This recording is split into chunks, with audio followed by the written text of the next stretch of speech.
দেশজোড়া বিখ্যাত রংপুরের হাড়িভাঙা আম এবার দুঃসংবাদ এসেছে।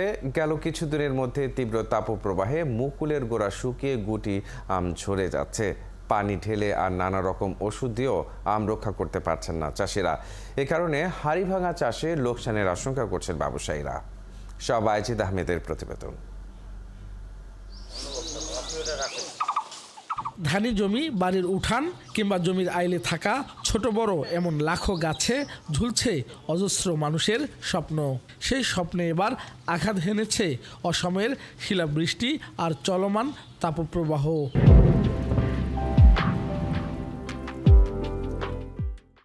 আছে পোকার আক্রমণও। চাষিরা বলছেন প্রতিকূল আবহাওয়ায় আমের গুটি ঝরে পড়ছে। পানি ওষুধ ছিটিয়েও আম রক্ষা করা যাচ্ছে না। আম তো ধরছিল প্রচুর, মুগুলা ছিল অনেক, আম এখন তো গাছে নাই। মাটিতে কোনো রকম জল থাকতেছে না। যেখানে আমি প্রায় 1 মাস পর পর আমরা জল ব্যবহার করতাম, সেখানে 10 দিন পর পর আমার দিতে হচ্ছে। বৃষ্টি না থাকার কারণে আম বেশি বড় হয়নি, আম মাটিতে পড়ে যাইতেছে। দেশ বিদেশে বিখ্যাত হাড়িভাঙা আমের জন্য প্রসিদ্ধ রংপুর অঞ্চল। প্রতি বছরই এখানে বাড়ছে এই আমের চাষের বাগান। চলতি মৌসুমে 2587 হেক্টর জমিতে এই আমের চাষ হয়েছে, যার মধ্যে শুধু রংপুরের 4 উপজেলাতেই জমির পরিমাণ 1105 হেক্টর। তবে এবার আম চাষের খরচ তোলা নিয়ে দুশ্চিন্তায় চাষিরা। এবারে অনেক আমের খরচ, মোটামুটি অনেক খরচ হয়েছে অনাবৃষ্টির কারণে। যদি আমরা ন্যায্য মূল্য না পাই তাহলে আমাদের এবারে লস হবে আমে।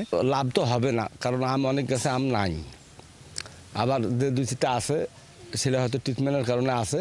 এবার আমের এমন পরিস্থিতির জন্য চাষিদের উপর দায় চাপাচ্ছে কৃষি বিভাগ।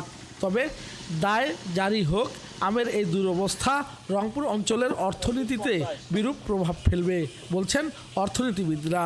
রংপুর জেলায় 3335 হেক্টর জমিতে আম আবাদ হয়েছে।